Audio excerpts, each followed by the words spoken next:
자, 안녕하십니까. 자, 오늘은 그 세 번째 시간, 여러분들이 같이 21년도하고 22년도 5월 30일까지 선고된 판례를 정리했어요. 그리고 21년도 판례가 중요한 판례가 많습니다. 그래서 내가 22년도 거만 묶으려고 하보니까 몇 개 안 돼서, 그러니까 21년도 거 여러분들 공부를 하셨겠지만 그것도 중요한 부분이 많아. 그래서 21년도, 22년도 판례를 같이 묶어서 정리를 하겠습니다. 그러니까 이게 이제 흔히 하는 판례인데, 그러면 여러분들 보면 내가 이제 다 적어놨는데 항상 판례 공부할 때 이거 있잖아요. 전원합의체 판결 있죠. 이거는 항상 조심해야 됩니다. 판례는 전원합의체 판결 같은 거는 꼭 여러분들이 외우려고 해야 돼요. 자, 그러면 1번 한번 보겠습니다. 유기징역에 대한, 이것도 전압이요. 유기징역에 대해서 법률상 강경을 하면서 형법 제52조 1항 3호에서 같은 것과 장기와 단기를 모두 2분으로 1로 강경하지 아닌 장기 또는 단기 중 어느 하나만을 2분의 1로 강경하는 방식이나 2분의 1보다 범위를 넓게 해석하는 것, 이건 제0법정주의에 위배된다라고 얘기를 합니다. 위배된다. 자, 그러면 우리가 대표적으로 보세요. 이게 장애미수 같은 거 있지 않습니까? 형법 제 몇 조? 25조. 제25조 장애미수 같은 거는 우리는 허리하는 말 다 알다시피 임의적 강경이야. 그러면 임의적 강경이라고 하는 것은 강경을 할 수 있고 안 할 수도 있고, 이게 재량이란 말이에요. 재량. 근데 이제 재량인데, 거기서도 보다시피 사례가 그게 뭡니까? 재량인데, 임의적 강경이 재량인데, 우리는 특수상해죄의 법정형이 원래 1년 이상 10년 이하입니다. 1년 이상 10년 이하인데, 이걸 가지고 우리는 특수상해죄에서 이걸 6년 이상 5년 이하의 징역 범위와 결국은 5년의 징역 범위와 간격을 하지 않는 1년 이상 10년 이하의 징역을 선고해야 된다. 6년, 다수 얘기하자면, 자, 보세요. 이건 임의적 강경. 여기서 보면 뭐냐? 1년 이상 결국은 우리는 이렇게 되는데, 봐요. 그러면 예를 들어서 법정형이 1년 이상 10년 이하다 라고 하면 2분의 1을 강경하면 여봐. 장기와 단기를 둘 다 강경해야 된다. 그러면 여기 1년이 얼마죠? 6개월에서 얼마? 5년 이하를 하든지, 아니면 1년 이상 10년 이하로 하든지, 요거를 택일해서 처단형을 구하면 되는 거예요. 그저 오탈자 나온 것 같은데, 그게 바로 6년 이상 5년 이하의 범위를 강경하지 않는 이상, 이게 6년이 아니라 뭐라고 해야 돼요? 6개월이죠. 6개월. 그지? 6개월 봐서요. 그러면 요거 봐.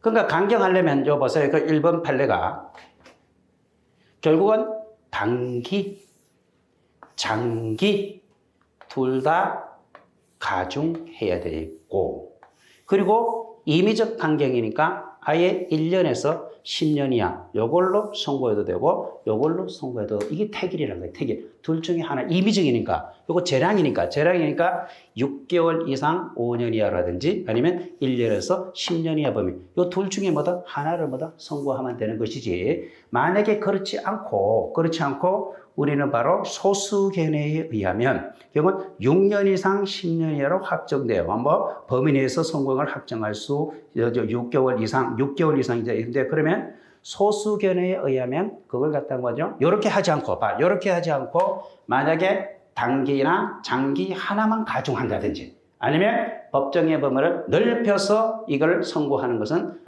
위법하다. 그러니까 결국보다 제형법정주의에 뭐한다? 위반된다라고 얘기를 하는 겁니다. 그게 이제 바로 1번 판례고, 약간 쉽게 말하면 뭐냐라고 하면 오탈자라고 해서 거기 기억하고, 그러니까 다수 견해에 의하면 6개월 이상 5년 이하, 그죠? 또는 1년에서 10년 이하의 범위 내에서 선고, 택일해서 선고해도 괜찮고, 그렇지 않고 단기나 장기 둘 중에 하나만 강경한다든지 이런 경우는 바로 뭐죠? 재연법정주의 위배된다. 그 얘기를 하는 겁니다. 그 부분을 한번 오탈자료인데 그럼 잘 한번 확인하시면 되겠습니다. 계속 6년이라고 되어 있네. 그치? 6개월인데. 예, 이렇게 됩니다. 자, 그 다음에 2번 한번 보세요. 1-1번 한번 보십시오. 1-1번은 뭐에 관한 것이에요? 형법 제1조 2항입니다. 자, 한번 봐요. 형법 제1조 2항이 뭐지? 이렇게 되어 있을까? 제1조 2항은 요거야. 범죄 후 법률의 변경으로 범죄를 구성치 않는 경우에 이때 그러면 여기 이제 범죄 후라고 하는 것은 재판이 확정되기 전입니다. 이때 법률의 변경으로 범죄를 구성치 않는 경우. 이때 그럼 법률이 변경된 이유가 뭐냐 봐요. 여기 뭐하고 관련되는 거야? 추고표하고 관련되는 겁니다. 여기서 이제 보면 우리나라 판례가 무슨 서를 취하죠? 자, 무슨 시에? 동기서를 취합니다. 법률이 변경된 이유가 뭐냐? 변경된 동기가 이유면 동기서예요. 자, 봐요. 그러면 이거는 동기설은 이렇게 두 가지 나누거든. 이게 법률이 변경된 동기가 법적 이념의 변경이냐, 법적 이념의 변경이냐. 아니다. 이건 뭐다? 어떤 사실관계의 변경이다. 사실관계의 변경이다. 그러면 법적 이념의 변경이라는 말은 항상 이런 말이 나옵니다. 이런 말이 들어가면 맞아요. 뭐죠? 반성적 조치에 의한 고려, 요 말이 들어가고, 그 다음에 사실관계의 변경이라고 하는 것은 특수한 상황에 대처하기 위해서 정부의 정책적 변경이라든지 어떤 특수한 상황에 대처하기 위해서, 특수한 상황에 대처하기 위해서 뭐 이런 말이 들어거든. 자, 봐. 이럴 때는 추고표를 뭐 할까요? 추고표를 부정합니다. 추고표를 부정하기 때문에 이건 행시법을 적용해서 그대로 뭐가 될까? 행시법을 적용해서 처벌한다는 뜻이에요. 여기 비해서 요거는 추고표를 뭐 할까? 부정해서 요거는 바로 뭐다? 이거 가발성이 뭐다? 소멸되는 겁니다. 그럼 가발성이 소멸되면 우리 법원에서 뭐 하죠? 면소 판결을 때린다. 여기 요걸 얘기하는 거예요. 그러면 여기서 지금 뭐냐라고 한다면 요 둘 중에 하나야. 근데 지금 결론이 뭐다? 면소 판결을 뗀다 이렇게 돼 있죠. 그러면 일로 들어간다. 이거 거짓말. 이게 반대가 된다. 반대. 그거 반대가 뭐지요? 요게 법적 이념의 변경은 이거는 바로 뭐다? 추고표를 인정하지 않고, 그러니까 추고표를 인정하고, 그다음에 가발성이 뭐가 될까? 소멸되는 것이에요.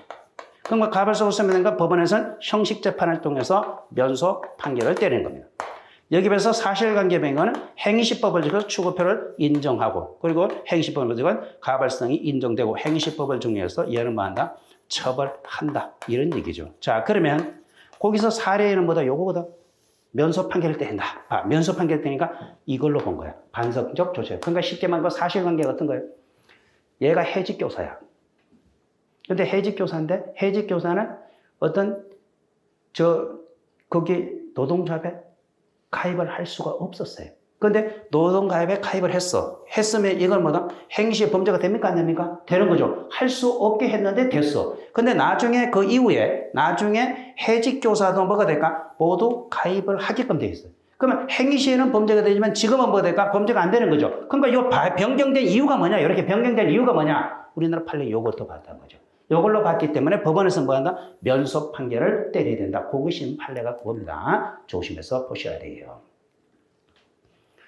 요 대표적인 판례가 뭡니까? 요거 대표적인 판례가 뭘까요? 여기에 대한 대표적인 판례. 가장 여러 가지가 있지만 하나만 정확하게 했어요. 뭐? 계엄령. 계엄령 같은 게 가장 대표적으로 사실관계의 변경으로 나왔던 판례가 있습니다. 교재는 없지만, 거기는 없지만, 계엄령 같은 게 가장 사실관계 판결의 가장 대표적인 판례. 계엄포고령. 예를 들어서 이런 거잖아, 봐.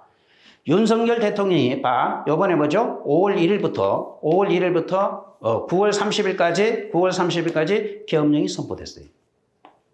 근데 여기 정치 집회에 참가한 사람은 징역 2년이 야책했다 이런 법이 있어요. 징역 2년이 야책했다 이런 법이. 근데 갑이라는 사람은 신림 사거리에서 정치 집회에 참가했어요.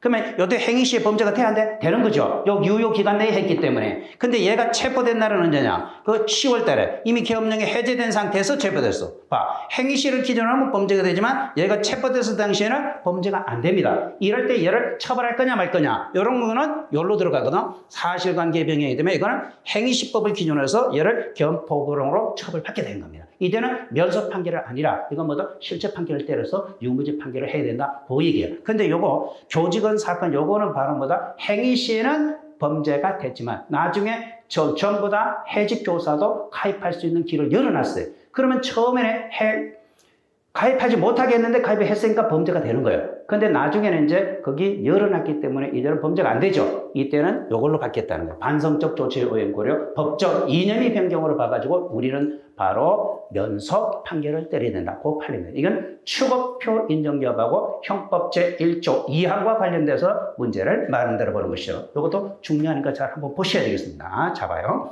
교원노조법이 21년 1월 법률로 개정되면서 단서가 삭제됐어요. 단서가 존재할 때는 범죄가 되지만 이제는 삭제가 돼가지고 교원으로 임명되어 근무하던 사람으로서 지금 교원이 아니야. 과거에 교원으로 임명돼 근무하던 사람으로서 노동조합 규약에 드는 사람도 가입할 수 있게끔 이제 바뀌었단 말이에요. 옛날엔 가입이 불가능했는데 가입하게 바뀌었어. 근데 얘는 행위자는 가입이 불가능할 때 가입을 했어. 그러니까 이건 분명히 교원노조법의 이게 위반이라. 근데 이제 삭제됐기 때문에 해직 교직원의 교원 노동조합 가입을 허용하지 아니한 종전의 조치가 부당하다는 법적 이념의 변천에 따른 것으로서 이건 반성적 고려를 전제하고 있기 때문에 형법 제1조 2항에 입각해서 범죄를 구성치 않는 경우에 해당한다. 그래서 면소 판결을 때려야 된다라고 하는 겁니다. 아시겠죠? 중요한 판례 조심해서 보시고.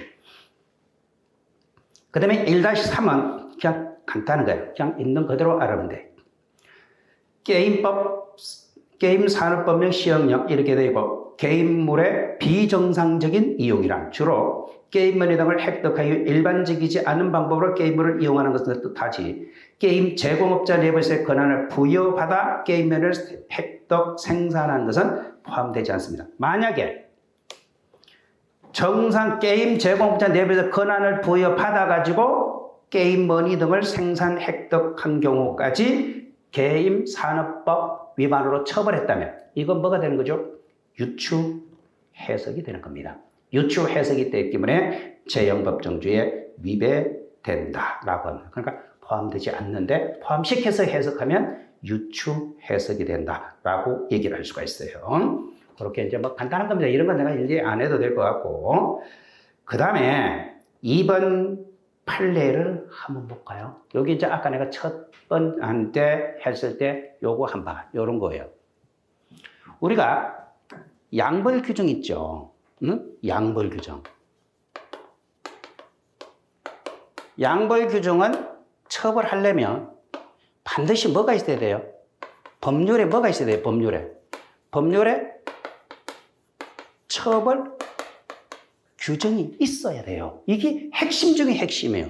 법률에 처벌 규정이 있어야 되는 거야. 법에 처벌 규정이 있어야 결국은 법인을 처벌할 수 있는 거예요. 근데 거기서 보면 법인격 없는 사단, 법인격 없는 공공기관에 대해서 양벌 규정을 적용할 시 여부에 대해서 명문의 규정을 두고 있지 않으므로 즐겁고 명문의 규정을 두고 있지 않기 때문에 이와 같은 경우는 법인격 없는 공공기관을 양벌 규정에 의해서 처벌할 수 없습니다. 아시겠죠? 다른 단어는 다 지워도 되지만 법률에 규정이 없기 때문에 여기 핵심적 키워드라고 생각하시면 돼요. 법에 규정이 없으면 처벌할 수 없다라고 얘기하는 그것만 하나 눈여겨보시고 그 다음에 3번은 그냥 넘어가세요. 크게 뭐 문제가 안 되고 그 다음에 4번 문제를 한번 보십시오. 자, 거기 들어봐요. 4번의 문제가 요것도 여러분 얘기 들어봐. 이게 이제 뭐냐면 헌법재판소하고 법원하고 동일시 할 수 있겠느냐 이런 얘기입니다. 그러면 우리는 형법 몇 조? 형법 138조 보면 우리는 뭐가 있냐면 법정 소독죄가 있어요. 소동죄가 있어요. 법정에서 소동을 일으킨다라고 하는 법정 모욕죄라든지 법정 소동죄가 있습니다. 여러분 이제 변호사가 되고 판검사가 되고 이런 법정이 되면 법정에서 소란을 피우는 놈 있잖아. 법정 소란 피우면 걔네들 형사처벌 받는 말이야. 그 처벌 받는 제목이 바로 138조라. 그런데 하고 싶은 얘기는 뭐냐?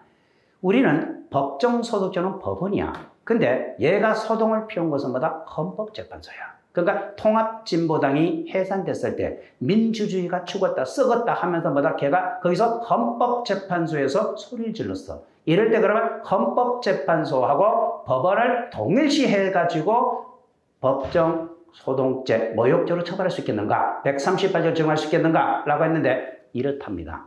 우리는 원래 60년대 있잖아. 그때만, 그 전에, 원래, 그게 헌법재판, 우리가 공부할 때, 저희들이 이제 처음에 할 때도 헌법심판위원회란가, 뭐 이게 더 헌법심판위원회라고 있다가, 그 다음에 헌법재판소로 바뀌었거든. 이게 뭐냐면, 그나마 그래도 전두환 정권이니까 제5공화국 때만 이게 시게 됐다가, 그 다음에 유신정부 때, 그 전에 60년대에 있다가, 유신정부 때 없어졌다가, 그 다음에 헌법심판위원회로 뭐다 1980년대에 있다가, 그 다음에 이제 헌법재판소로 바뀌었다.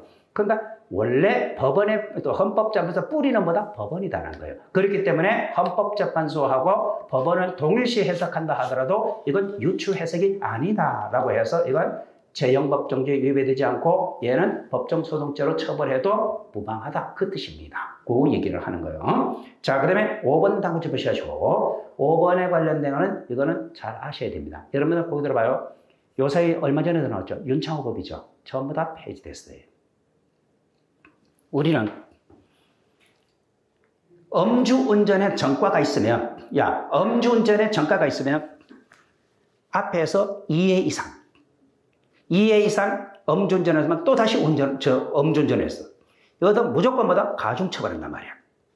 이거 헌법상 책임의 원칙에도 반하고, 결국 책임의 원칙에도 반하고 이건 많이 문제점이 있다는 거예요. 한번 거기 들어봐요. 그냥 봐. 이런 거예요. 한번 예를 들면 갑이라는 사람이 음주운전을 한 번, 두 번, 또 세 번. 이게 시간적 제한이 없어. 그냥 과거에 뭐가 될까? 과거에 두 번, 세 번 했으면 전부 다 뭐 된다? 음주운전 했다는 이유로 가중처벌했어요. 근데 이거 어떤 보다 원칙도 없고 제한도 없고 뭐좀 그러면 10년 전에 내가 뭐 된다? 음주운전 경력이 있어. 근데 10년 후에 뭐다? 또다시 음주운전을 했어.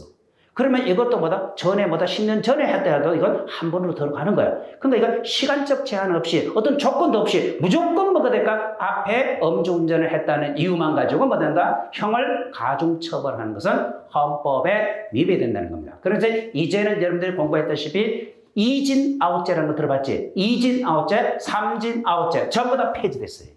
이진 아웃죄나 삼진 아웃죄 전부 다 이제는 폐지가 돼서 없다라고 정리하시면 됩니다. 자, 한번 볼까요? 2회 이상 음주운전 금지 규정을 위반한 사람은 2년 이상 5년의 징이나 1,000만 원 이하의 2천만 원의 벌금을 처하도록 규정한 구도로교통법 148조 2항에서 2회 이상 위반한 사람에 관한 부분, 2회 이상 위반한 사람의 부분은 거기서 줄거야 돼. 시간적 제한 없이 무제한 후 범을 가중처벌하는 경우에는 공소시효나 형사시효를 인정하는 취지에도 부합하지 않고 책임에 비해 과다한 형벌을 규정하기 때문에 우리는 헌법에 위배된다. 아시겠습니까? 그러니까 이제 무조건 가중처벌할 수는 없는 거예요. 그러니까 이게 이제 삼진아웃죄라든지 이진아웃죄 같은 게 이제 모두 대법원 판례가 이제 효력을 상실하게 된다라고 하는 것으로 정리하시면 되겠습니다.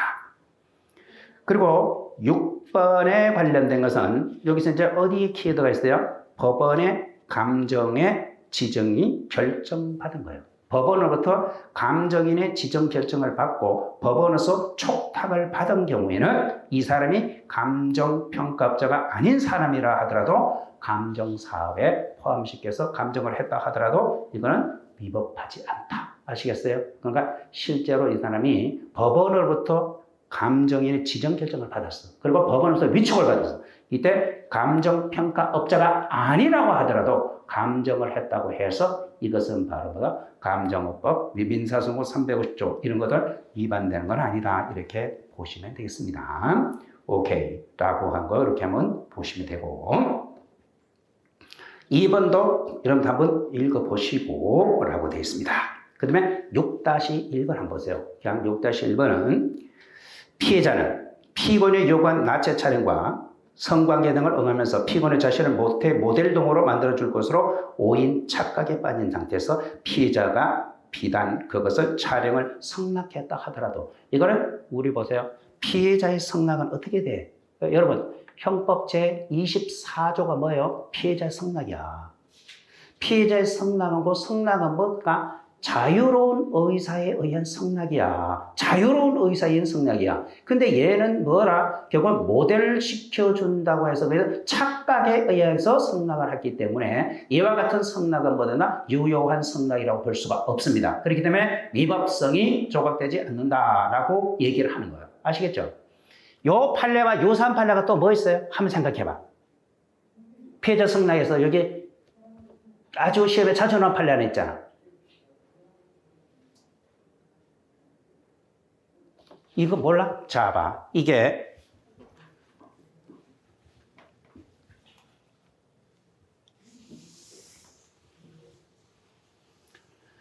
여기 보면 여기 이제 그거라. 한번 봐. 요 판례 기억날 텐데 봐요.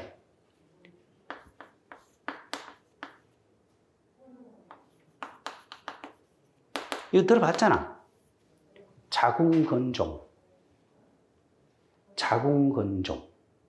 예, 이제 이 가변하는 여성이요 산부인과 의사를 찾아갔어요. 이거 유명한 판인데. 자, 근데 갔는데, 근데 이제 그게 의사가 이제 거두절미하고 시간이 없으니까 일단 결론만 얘기하면 수술하셔야 됩니다. 수술을 해야 돼요. 수술 안 하면 힘듭니다. 그러면 여러분들이 병원에 가서 의사가 수술을 해야 한다면 뭘 해야 됩니까? 동의서를 작성해 주죠. 근데 동의서를 작성해 줬어요. 근데 나중에 보니까 이제 얘가 오진을 했어. 오진을 해가지고 뭐다? 환자에게 결국은 업무상 과실로 상해를 입혔어. 이 부분에 대해서 의사가 주장하는 게 뭐냐? 동의서를 받았다. 그러니까 환자가 동의를 해줬다. 피해자의 성역이 있기 때문에 위법성이 조각돼야 된다. 이렇게 주장을 한 겁니다. 그런데 거기에서도 분명히 바로 의사가 오진을 했죠. 잘못 판단했죠. 그러면 의사가 누구든지 뭐가 될까? 수술의 불가피성만 강조한 거예요. 의사는 수술을 해야 된다는 것만 강조한 거예요. 근데 이 사람의 성낙을 했지만 이건 진지한 성낙이 아니다. 이건 좀 더 설명 의무를 해야 되는데 안 했다. 이게 바로 이제 자궁건종 사건. 이것도 결국은 피해자 성낙으로서 위법성이 조각되지 않았던 판례입니다. 아시겠죠? 이것도 하나 옆에 기재해 놓으면 좋겠다라고 보시면 되겠어요. 그래서 이건 피해자의 자유로운 의사에 기초한 것이 보기 어렵기 때문에 이거는 성폭력법 제14조의 가변화 이용 촬영죄가 성립된 판례가 바로 여러분 6-1번 판례라고 보시면 되겠습니다. 자, 그 다음에 거기에 7번 판례가 아까 말한 강요죄에 대한 판례가 내가 설명했는데 이건 아까 뭐라서 폭행 협박은 우리는 유형력, 협박은 무형력도 상관없어요. 그러니까 신체적 접촉을 있을 필요도 없고 그 다음에 바로 뭐냐라고 한다면 신체적 접촉 필요 없고 이게 이제 폭행 협박은 상대방이 항거가 불가능할 정도는 이럴 필요가 없고 거기 들어봐요. 여러분들이 형법 공부하면 강론에 가서 공부하면 폭행 협박이 많이 나오죠. 폭행 협박이 다 알겠지만 봐. 폭행 협박은 이렇게 있고 이렇게 있고 이렇게 있고 폭행 협박 이게 바로 뭐죠? 최광의 폭행 협박이야. 그 다음에 이거는 광의 폭행이에요. 그 다음에 협의 폭행이에요. 그 다음에 최협의 폭행이에요. 그러니까 한국말로 폭행 협박은 다 똑같은 용어지만 쓰는 용도는 다르다는 거예요. 그러니까 우리가 말하는 공무집행방해죄에서 말하는 폭행과 내란죄에서 말하는 폭행과 형법 68조에서 말하는 뭐죠? 폭행과 협박죄에 말하는 폭행과 286조인가? 그 다음에 또 우리 뭐죠? 체별, 강간죄나 강도죄에서만 폭행과 다르죠? 그러면 여기서 말하는 강요죄의 폭행에 빠은 말이에요. 강요죄의 폭행에 빠은 상대방의 반항이 불가능할 정도로 요하지 않고, 그 다음에 이거는 상대방의 의사가 뭐 된다? 자유가 제한될 필요도 없어요. 상대방 의사가 자유될 필요도 없고, 그 다음에 상대방의 의사가 방해될 필요도 없어요. 그렇게 본다면, 거기 이제 우리 강요죄의 폭행에 빠이면, 여기서는 충분히 강요죄를 인정할 수도 있습니다. 근데 이 판례는 강요죄 성립이 부정된다고 해요. 그 이유가 바로 뭐냐라고 한다면 사이에 물리적 접촉이 있거나 유형력을 행사했다고 볼 만한 사정이 없다는 점을 드러냈는데 사실상 이 판례는 비판받아 마땅합니다. 하지만 이 판례가 나왔기 때문에 2021년도 21년 선고됐는데 작년 11월 달에 선고됐는데 이 판례 부분에서는 생각해 볼 필요가 있지만 일단 판례의 결론은 아셔야 되겠죠. 수험생 입장에서는 이 판례에 의존할 수밖에 없는 겁니다. 자, 8번도 한번 읽어보시고요. 그냥 이렇게 됩니다. 그 다음에 9번도 그냥 아무것도 아니야. 그냥 눈 감고 여러분들이 보시면 그 18살 먹은 여자 뒤에서 몰래 결국은 뭐 된다? 추행하였다는 내용으로 있는데 소변을 갖다가 성기를 들고 향한 자세에서 동적으로 소변을 보는 행위, 이거는 바로 추행 행위에 해당한다고 볼 수가 있고요. 이게 비단 이제 갑이 이를 인식하지 못했다라도 달려볼 것은 아니다. 이건 저는 합의적 판결 아니라 이건 땡기주니까 이러면 쭉쭉 읽어보시면 됩니다. 자, 10번 단문지 보셔야 돼요. 중요한 판례입니다. 잘 알아야 돼요. 우리는 성폭력 특별법 제3조의 1항에 보면 주거침입 강간죄라는 게 있습니다. 여러분, 형법은 주거침입 강간죄가 있어요, 없어요? 없잖아. 형법 정말 아무리 뒤지게 봐. 주거침입 강간죄가 있냐고. 없어. 그러면 여기에 주거침입 강간죄라고 얘기하는 것은요. 주거침입 강간죄라고 하는 건 아무것도 아니야. 중요한 판례지만 이런 건 여러분들 시험 문제 100% 연결될 수가 있는 거거든. 그런데 알고 보면 논점은 아주 간단한 겁니다. 그러니까 주거침입 강간죄라고 하는 것은 핵심이 이게 바로 뭐냐? 주거침입을 해서 간음 행위를 할 때 성폭력 특별법에 주거침입 강간죄가 성립될 수가 있는 겁니다. 그러니까 이건 거기다 봐요. 일종의 신분범이야. 신분범이라는 뜻은 주체가 제한된다는 거죠. 그럼 주체가 제한된다는 건 반드시 주거침입이 전제가 돼야 된다는 거야. 주거침입이 전제가 된 상태에서 이루어지거든. 주거침입 강간죄, 주거침입 강제추행죄 등 성폭력 특별법상의 주거 등을 침입한 자가 피해자를 간음과 추행해서 성폭력을 행사할 때만 성립되는 겁니다. 만에 하나, 그거 들어봐요. 만에 하나.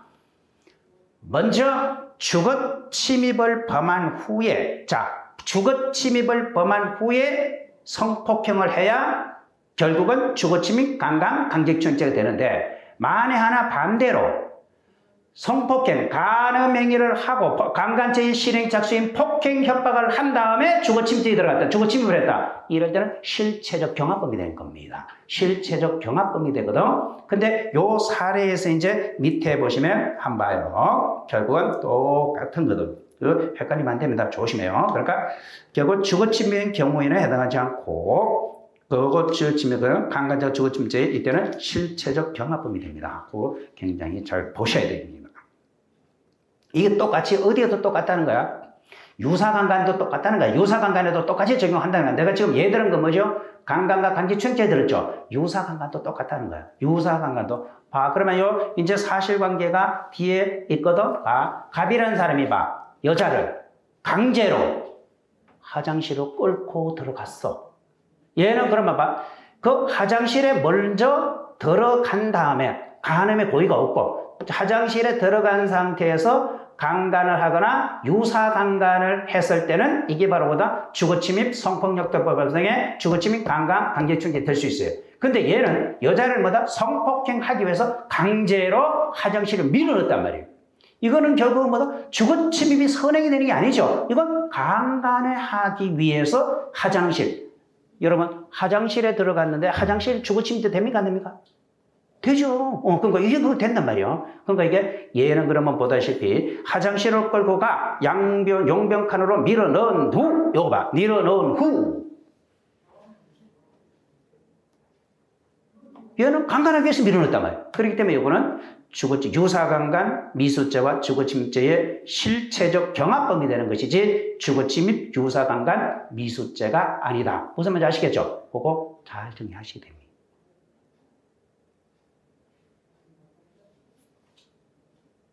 오케이. 이렇게 됩니다. 근데 이런 건 다르겠지. 만약에 예를 들어서 남자 혼자 화장실에 있는데 여자가 뭐 된다? 빈 화장실에 된다고 얼른 그냥 쑥 들어와. 쑥 들어와. 근데 그 상태에서 결국 뭐다? 주거 침입을 결국 뭐 된다? 그 상태에서 뭐다? 의사에 반해서 주거를 여자가 혼자 화장실에 있는데 얘는 화장실 간다고 문을 열고 확 들어갔단 말이야. 강간의 고의는 없고 그 상태에서 만약에 간음 행위를 했다면 문제는 달라지죠. 이런 경우는 성폭력 특별법의 처벌을 받지만 이거는 강간의 수단으로 화장실에 집어넣기 때문에 그러고 나서 유사강간했기 때문에 이와 같은 것은 결국은 유사강간 미수죄와 주거침입죄 실형이 되는 것이지 성폭력 특별법 제3조 1항은 적용될 수 없다라고 하는 것입니다. 우리 뒤에 이 학생 이해했어요?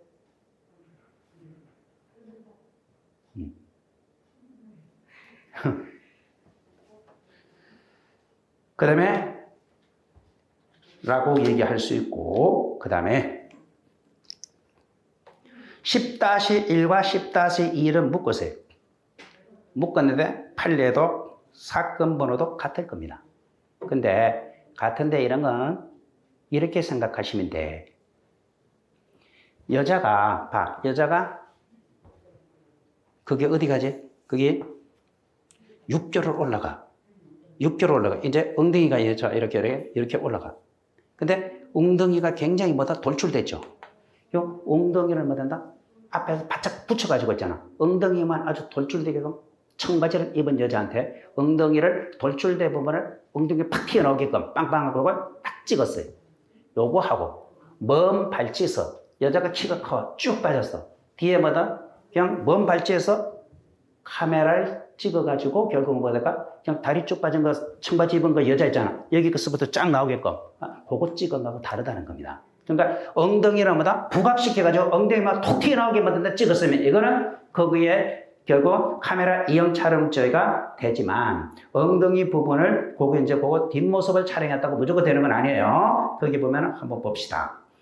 10-1은 성폭력 특별법상의 카메라 이용 촬영죄의 보호법이건 피해자의 성적 자기결정 및 일반적 인격 보호, 사회의 건전한 성폭력 환경을 보호법으로 하기 때문에 구체적인 인격체인 피해자의 성적 자유와 함부로 촬영당하지 않을 자유를 보호인 것이다. 라고 한 게 이게 이제 보호법이고, 그 다음에 10-2는 여기 보십시오.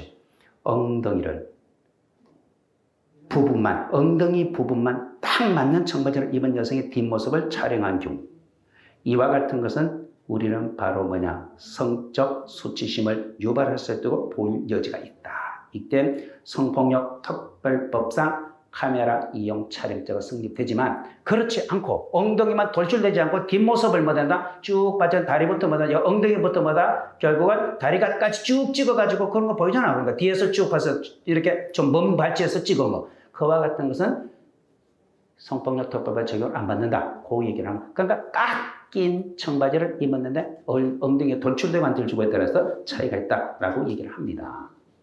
그 다음에 12-1번. 그 다음에 우리는 한번 보시고 11, 12번은 여러분들이 읽어봐도 무방하고 12-1번은 동성인 군인들이 사적 공간에서 자발적 의사 합치하에 이것도 뉴스에 나왔죠. 군부대에서 일은 안 하고 동성 간에 연애를 했단 말이에요. 이성 간에 연애하는 게 아니라 동성 연애. 그래서 이걸 군 형법에서 얘는 추행죄로 처벌했거든. 그런데 이제 대법원에서 이제 뒤집어진 거라.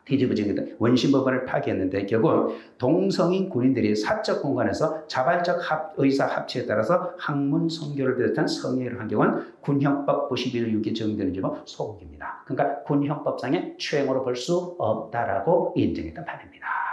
라고 합니다.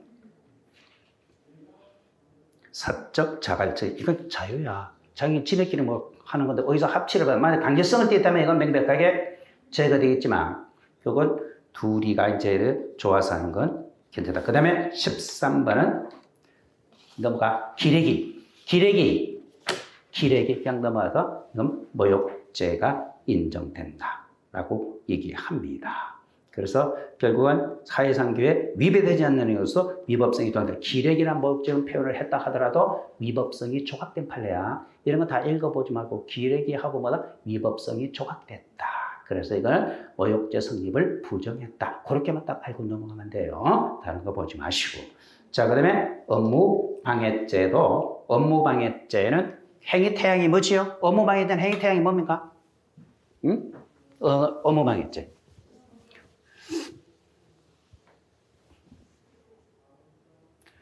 제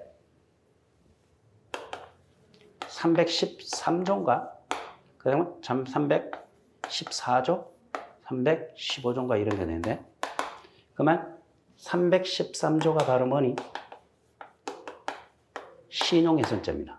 314조가 업무방해죄. 그 다음에 315조가 경매 입찰방해죄입니다. 경매 입찰방해죄. 그런데 야 봐. 하나 결론 볼까? 여러분들은 판례가 신용훼손죄를 인정한 판례가 없어요.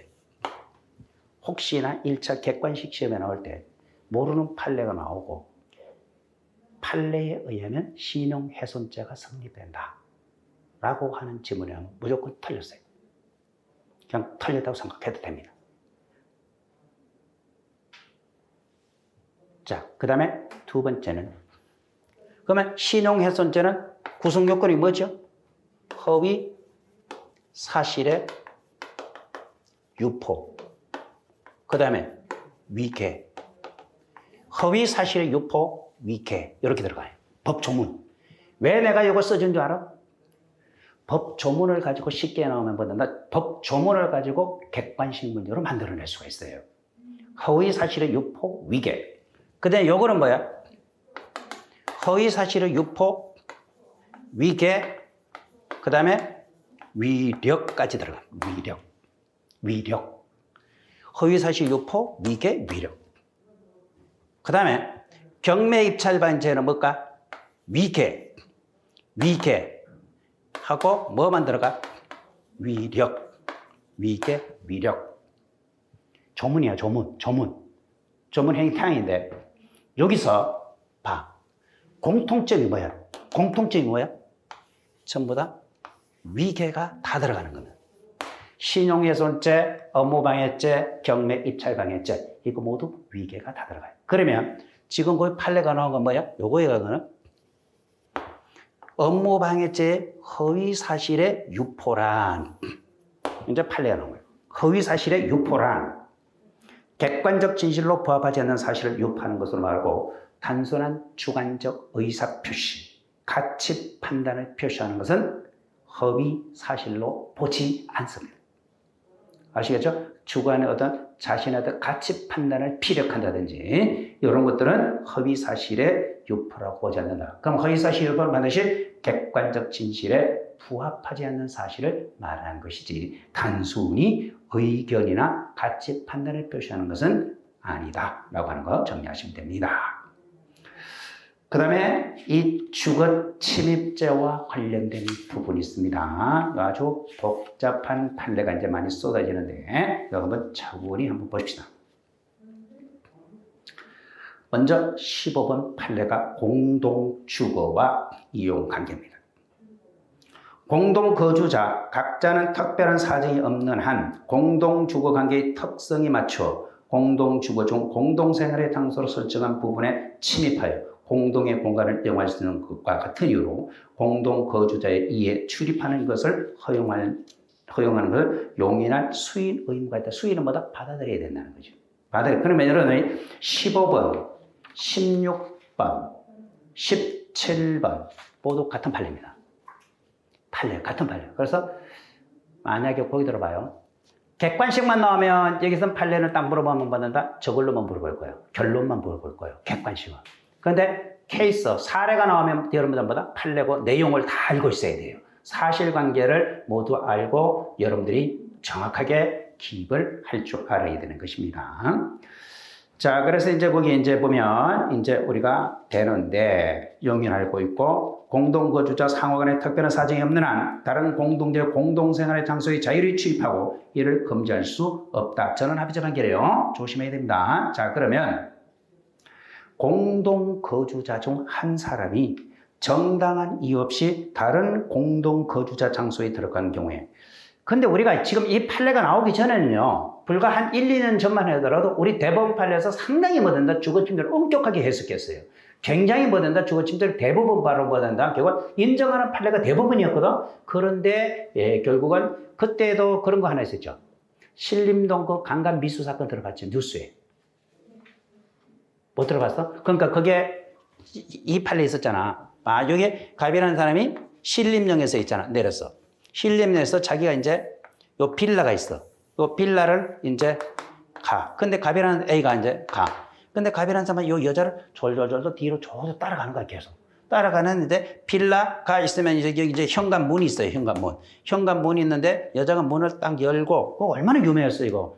여자가 문을 열고 들어가는데 남자가 보다 외관남이 딱 같이 따라 들어가려고 그랬어. 그러니까 얘가 문을 팍 잡아 당기면서 남자를 밀쳤거든. 요 부분을 가지고 경찰에서 1차 수사를 했을 때 강간 미수죄하고 주거침입죄 부분하고 요걸 결국은 뭐 된다? 기소했고 검사도 또한 뭐죠? 강간 쉽게 말하면 강간 미수하고 주거침입죄 부분에 대해서 우리는 기소했는데 나는 처음부터 이거는 강간 미수는 처음부터 안 나온다고 그랬어요. 왜? 강간이라고 하는 것은 실행의 착수가 있어야 되죠. 실행의 착수가 있어야 되는데 이건 폭행 협박의 수단이 있어야 되는데 폭행 협박이 없어서 그런데 빌라의 공용 계단까지 따라갔다는 것은 명백하게 이거는 바로 뭐다? 주거침입. 우리가 뒤에 가서 배우면 이런 거 돼. 상업시설인 사무실 같은 데 있잖아요. 이런데 빌딩 같은 거나 상업시설 같은 데 이런 데는 공용 계단과 복도까지 올라가도 이건 주거로 보지 않습니다.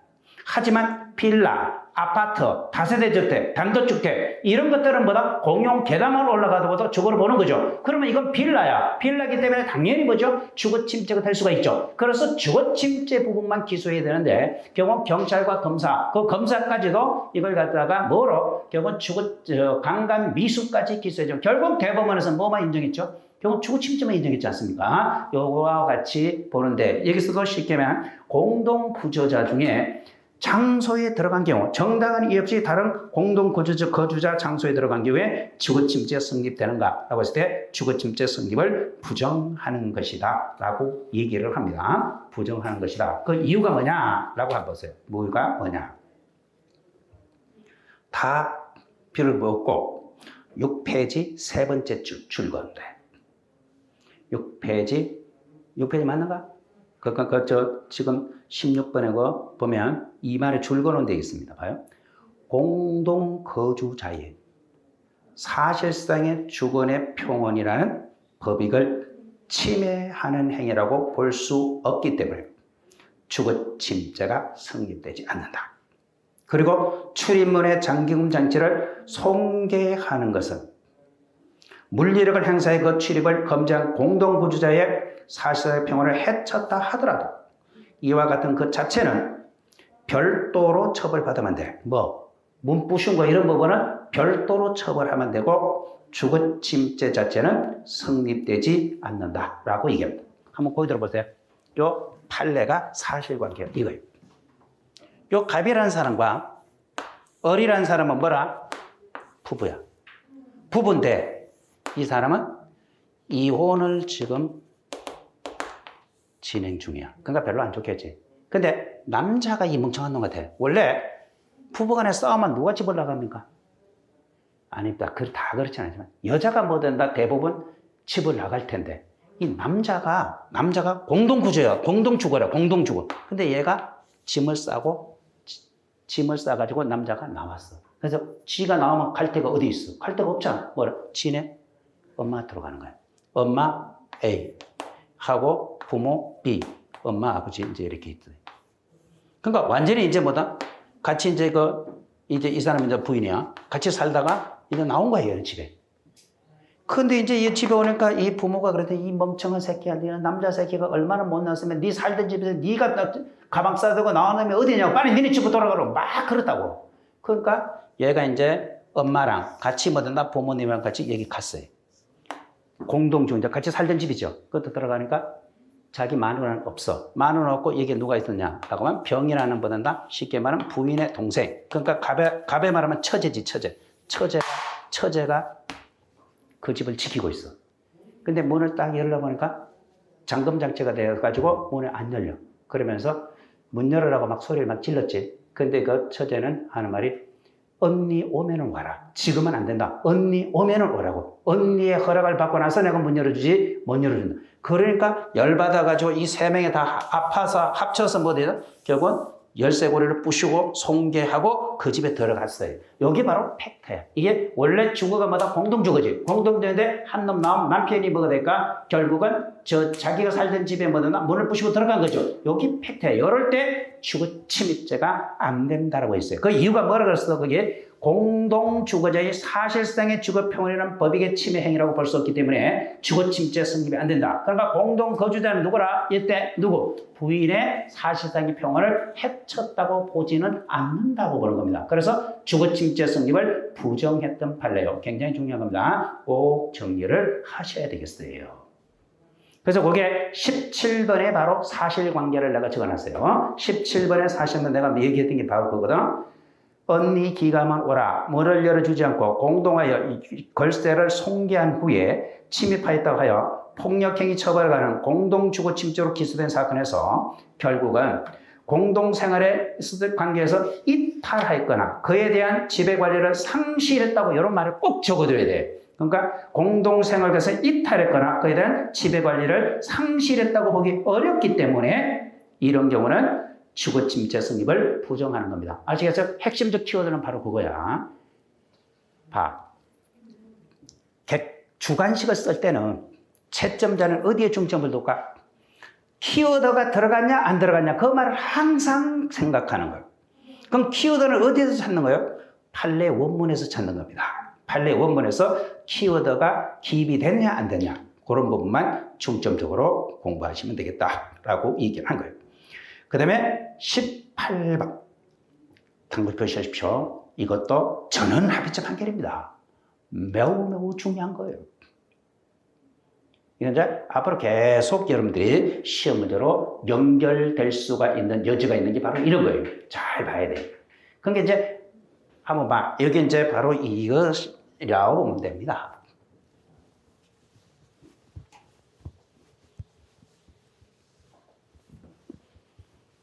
자, 한번 볼까? 이게 다 아는 판례. 뭐 생기죠. 자, 봐. 이런 건데. 우리는 거기서 보시면 뭐가 되는 거냐라고 얘기합니다. 한번 봐요. 외부인이 공동주거의 일부가 부재중 주거에 현재는 거주의 현실적 성능을 받아 통상적인 출입 방법에 따라서 공동주거에 들어갔지만 부재중인 다른 거주자의 주정적 의사에 반하는 경우에 주거침입죄가 성립되는가? 안 됩니다. 그러니까 옛날 판례 이게 뒤집어진 거야. 봐. 갑이라는 사람이 을이라는 사람과 뭐라? 결국은 부부야. 근데 이 사람이 남편이야. 남편이 해외 출장 갔어. 해외 출장 갔다고. 해외 출장 가고 혼자 있을 때 갑이라는 사람이 뭐다? 내연의 남자. 병이라는 사람을 끌어들여서 간통의 목적으로 성관계를 맺은 거라. 옛날 판례. 근데 이럴 때 우리나라 판례는 얘한테 뭐죠? 주거침입죄를 인정했어요. 그 주거침입죄를 인정한 이유가 이거예요. 남편에 대한 주거에 대한 사실상의 평온을 해쳤기 때문에 주거침입죄가 된다는 게 여러분들이 바로 이 판례가 나오기 전에는 공부를 학교에서 전부 다 이거 했어요. 이렇게 본 거예요. 그리고 시험에 이걸 객관식 어떻게 나왔었어요? 옛날 같으면 판례에 의하면 병은 남편의 주거권을 침해했기 때문에 주거침입죄가 성립된다. 틀리는 거예요. 이렇게 해서 객관식 얼마나 많이 나왔어요. 이렇게 기출문제 봐. 남편의 주거권을 침해한 게 아니에요. 자 봐. 우리 판례에는 주거침입죄의 보호법익은 주거건설이 있고 사실상은 평온설이 있다고. 근데 우리나라 판례가 취하는 것은 주거건설이 아니라 법적 권리를 얘기하는 게 아니라 뭐죠? 사실상은 평온설을 취하죠. 근데 객관식을 딱 바꿔가지고 뭐야? 남편의 주거권을 침해했기 때문에 주거침입죄가 씁니다. 옛날 판례에만 결론은 맞아. 하지만 근거는 다르죠. 주거에 대한 사실상의 평온을 해쳤기 때문에 주거침체가 성립되다고 하는데 그것조차 이제는 판례가 완전히 뒤집어져 가지고 주거침체가 안 된다. 그 얘기를 합니다. 주거침체가 안 된다. 한번 볼래? 들어간 경우에 이런 경우에 이제 우리는 주거의 사실상의 평온상의 상태를 해치는 행위 태양으로서 주거에 들어간 것이 아니었고 그 다음에 주거에 지배한 것으로 볼 수 없고 그렇기 때문에 이건 갑의 의사에 반하는 것으로 추정되도록 주거침체 성립에 영향을 미치지는 않는다고 봤던 겁니다. 조심해요. 꼭 정리해라. 이런 건 딱딱 나오면 쉽게 접근해서 들어갈 수가 있어야 됩니다. 자, 그 다음에 두 번째는 이제 우리가 19번 문제를 보면 아파트 지하 주차장, 이 아파트 지하 주차장이라고 얘기하는데 거기 들어봐요. 이 판례는 얼마 전에 어디에서 청중과 어디 지방에서 세차 작업하다가 뭐가 될까 불 막 엄청 나서 막 고급창 뭐 경기도 팽택인가 뭐 어디에 그 있었죠. 그 막 수십 대가 불 탔잖아. 근데 이제 그 판례가 이제 나오고 나서 이제 경각심을 일으키는 그 판례는 아닌데 경각심을 일으키는데 여기 보면 아파트 지하 주차장이 있어요. 근데 거기 이제 자동차를 여러분들도 살고 있는 지하 주차장에 아침에 가면 뭐 이렇게 끌고 와서 차 세차하는 사람이 있어 없어? 있단 말이에요. 그거마다 계약 관계가 맺어진 거예요. 그런데 그게 팽택의 그 사건이 터지고 나서 혹시나 문제가 될 것 같아서 이 아파트에서도 입주자 회의에서 있잖아. 그걸 전부 다 막았으면 그럼 입주자 대표회의에서 그러면 개인적으로 세차 계약해가지고 아침에 그 사람 밤에 들어와서 차 싹 닦고 그다음에 아침에 새 차 타고 이제 나가고 그런 거 있잖아. 근데 그걸 막았다고. 입주자 대표회의에서 그걸 갖다가 이제 못하게 했다고. 근데 이 세차업자는 다른 그 아파트 주민 몇몇하고 계약을 맺어가지고 결국은 입주자 대표회의에서 결정사항을 결국은 무시하고 그게 세차 작업하러 지하에 들어갔던 사건입니다. 이 부분에 대해서 과연 주거침체가 성립되는가라고 얘기하는데 한발. 아파트 지하주차 관리자는 입주자 대표회의고 입주자 대표회의 결과 이 사건의 가처분 결정에 반하여 결의 묻 사건의 가처분 결정에 반하여 지하주차 안까지 들어갔다면 이거는 세차 경우에 따라 들어갔다 하더라도 이건 관리자로부터 구체적 제지를 받지 않았다고 하더라도 이건 명백하게 건물 주거 침입죄가 성립된다는 겁니다. 아시겠어요? 그러니까 이 사람은 입주자 대표회의의 결정을 된다? 위반해서 의사에 반해서 세차 작업을 하러 지하에 들어갔다면 이건 명백하게 결국은 건물 침입죄, 주거 침입죄가 성립된다라고 정리하시면 됩니다. 그 밑에 건 안 읽어봐도 될 것 같습니다. 그 다음에 20번 판례는 여러분 보여. 20번 판례는 뭐냐? 이것도 한번 보십시오. 20번 판례도 여기 해봐. 작년 하반기부터 금년 상반기까지 여기서 쏟아진 거예요. 자, 여러분들 아파트 1층에 들어가면 뭐가 있습니까? 공동 현관이 있어요. 여러분들 지금 생각해봐. 집에 들어가면 아파트 1층에 보면 비밀번호 눌러야 되죠. 누르고 들어가야 된다. 그러니까 얘가 지 애인이야. 애인 만나러 있잖아. 그 아파트 공동 현관까지만 들어간 거예요. 그러니까 잘 생각해봐. 아파트 1층에 비밀번호 누르고 들어가는 거기까지만 들어간 거예요. 그러니까 그 아파트 애인 여자 있잖아. 그 집 앞에까지도 안 가고 공동 현관에도 들어갈 때 관리자가 있습니까? 없습니까? 있죠. 그 못 들어가게 관리자가 있고 비밀번호를 눌러야 들어가게끔 돼 있는 거. 여기에 의사에 반해서 된다? 공동 현관까지만 침입해도 주거침입죄가 인정된다는 판례입니다. 거기서 공동 현관에 봐요. 공동주택의 공동 현관에 출입하는 것이 공동주택 거주자의 사실상의 주거의 평온 상태를 해치는 행위탕으로 볼 수 있기 때문에 주거침입죄가 성립하는지 여부 성립합니다. 공동 현관에도 비밀번호를 입력해야 출입이 가능하고 그리고 외부인의 출입 통제를 관리하기엔 취지의 표시나 경비인이 존재하고 그 다음에 외형적으로 외부인의 무덤을 출입을 통제 관리하는 사정이 존재하기 때문에 이와 같은 것은 명백하게 주거침입죄가 인정됩니다. 어디까지만 들어가도 일정 공동 현관에만 들어가도 적재된다. 그 뜻이고. 그 다음에 그 밑에 21번 뒤에 가면 이제 여기는 그냥 간단하게 얘기했었는데 저 뒤에 가면 배임죄에 가면 이거 상세 나옵니다. 그거 봐요. 비트코인. 비트코인은 재산상의 이익이 돼야 안 돼? 안 됩니다. 비트코인은 재산상의 이익이 될 수가 없다. 비트코인은 재산상의 이익이 될 수가 없다라고 얘기를 합니다. 자, 그렇다면 28번부터 먼저 한번 보십시오. 28번을 한번 봐요. 28번.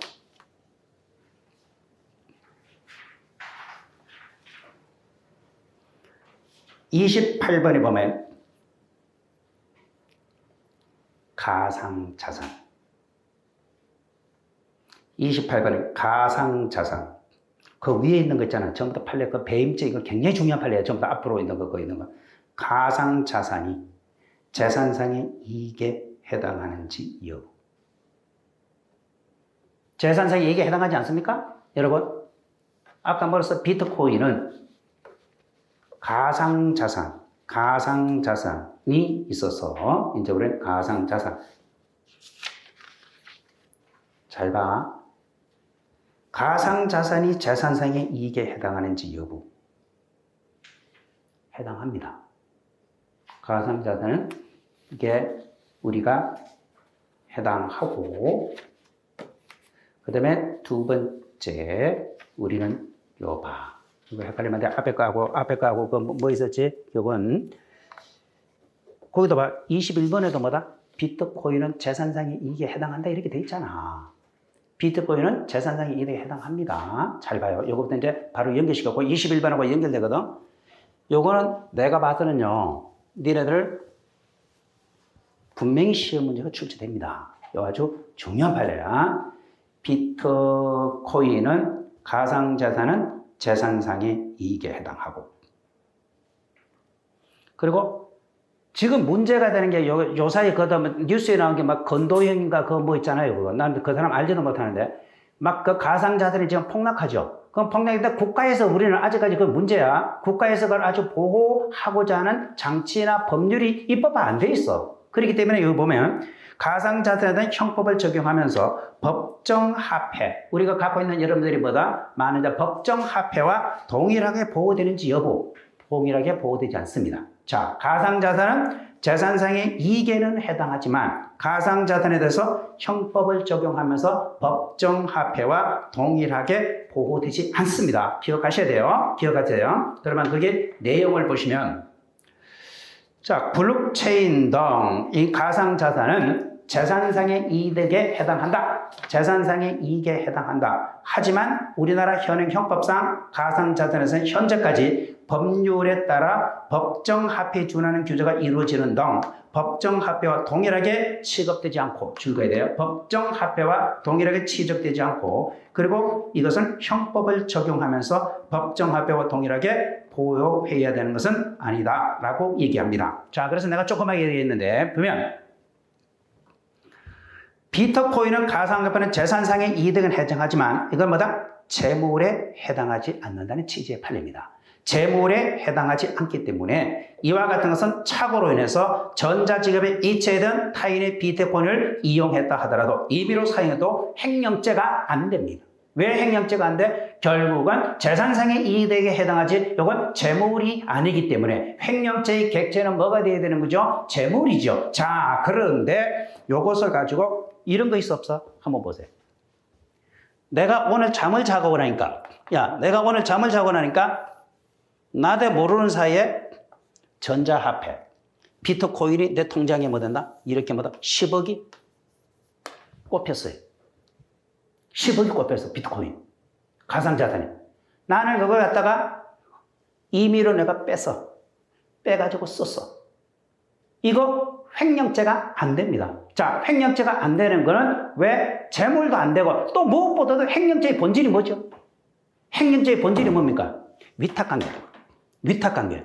근데 이게 소유자하고 나하고 위탁관계가 있어 없어? 없단 말이에요. 그러니까 이거는 뭐죠? 결국은 횡령죄가 안 돼요. 그런데 이런 판례가 있어 없어? 한번 보세요. 내가 갑이라는 사람이 잠을 잤는데 나도 모르는 사이에 내 통장에 뭐가 될까? 똑같이 얘기할까? 10억이 들어와 있어. 그런 소리 있잖아. 왜? 어느 회사에서 이거 아주 공금인데 어디로 붙여야 되는데, 어디로 뭐 된다? 넘겨야 되는데 잘못해서 내 통장으로 집어넣었단 말이에요. 이걸 우리 형법에서 무슨 판례를 배운 거예요? 요거 배웠을 건데, 송금 절차에 착오. 송금 절차에 착오를 이렇게 해서 내 통장에 10억이 들어와 있단 말이야. 10억이. 멍청하게. 나는 그걸 돈을 임의로 빼서 내가 사용했다며. 이거는 바로 뭐가 될까? 횡령죄가 됩니다. 그래서 만약에 지금 요 비트코인 요걸 뭐죠? 전자화폐를 요것과 똑같이 해석을 해가지고 횡령죄로 처벌하게 된다면, 횡령죄를 적용하면 이게 바로 재형법정주의 유추해석 금지에 배해하는 거예요. 아시겠어요? 그러니까 횡령죄가 성립이 안 된다라고 얘기를 하는 것이다. 자, 근데 그거 들어봐요. 이게 지금 송금절제 착오 문제잖아요. 현금. 이 부분에 대해서는 횡령죄가 지금 판례가 된다고 하는 거예요. 앞에 학생, 이 판례를 받아들일 수 있어? 이건 알지? 공부했지? 송금절제, 이거 횡령죄를 지금 인정한단 말이에요. 이게 횡령죄가 되냐고, 이게. 아니, 판례 결론은 횡령죄가 돼요. 근데 이 판례에 우리가 좀 비판적 시각에서 접근해가지고 이게 과연 맞는 판례냐고. 왜? 횡령죄는 뭐 합니까? 위탁자하고 보관자하고 점유자하고 위탁관계가 있어야 돼요. 근데 이거는 나도 모르게 내 통장에 들어온 거야. 그러니까 결국 위탁관계가 없기 때문에 이와 같은 건 우리나라 학계의 전체의 90%는 전부 다 이거는 횡령죄로 물어보는 게 아니라 뭐로 물어보냐? 우리 이거는 점유이탈물 횡령죄로 보는 거예요. 요 판례. 그런데 판례는 뭔데? 판례는 횡령죄로 보지만 학계의 다수견에는 이걸 가지고 뭐죠? 점유이탈물 횡령죄로 보는 거예요. 왜? 위탁관계가 인정되면 위탁물 횡령죄가 되는 것이고, 위탁관계가 없으면 뭐죠? 점유이탈물 횡령죄가 되거든. 그럼 이 부분에 지금 위탁관계가 없어. 그렇기 때문에 점유이탈물 횡령죄로 봐야지 횡령죄로 봐서는 안 된다. 지금 비트코인을 얘기하는 게 아니고 그 옆에 내가 조그맣게 밑에 쓴 거 있잖아. 그러니까 뭐 결국은 가상자를 이걸 송금 절차의 착오 사건, 횡령죄를 인정한 판례가 있고 배입죄를 인정하면 재무죄 반한다 하는데 요 판례를 내가 좀 부연 설명하는 거야. 또 집에 가서 이상한 또 소리 하지 말고 이 판례가 횡령죄로 인정한 판례가 잘못됐다라고 하는 걸 지금 내가 설명하는 거예요. 그렇다고 해서 시험지 있잖아. 시험 보러 갔을 때는 내 말을 믿으면 안 돼. 나는 그 학설을 지금 뭐 된다? 그거 판례를 비판하는 거야. 그제? 그래서 이건 양념을 그냥 들어. 시험 보러 갈 때는 판례 위주로 여러분들이 공부를 해놓고 그 판례가 문제가 있다라고 하는 것을 얘기하는 것입니다. 그러니까 이런 것들을 한번 잘 보시면 되겠습니다. 자, 그러면 여기까지 하고 오늘은 여기서 내일 정도 이제 시간 되면 또 여러분들이 저 뒤에 이제 재산범죄에 대한 판례가 앞부분 팍 띄어 나오는데 많아요. 중요한 판례가 많아. 그래서 내일은 우리가 22번부터 정리를 하고 그 다음에 이제 형사소송법에 대한 최신 판례 이런 것들을 정리하면서 할 겁니다. 저희가 오늘 좀 많이 좀 도움이 됐으면 좋았겠고 그 다음에 좀 너무 힘들더라도 좀 참고 잘 지내. 다 공부하느라고 다 지쳐가지고 다 힘든데 다 어려운 시간을 지나면 좋은 날이 오겠지 뭐. 그러니까 항상 긍정적으로 생각하시기 바랍니다. 오늘 고생 많았고 수고하셨습니다.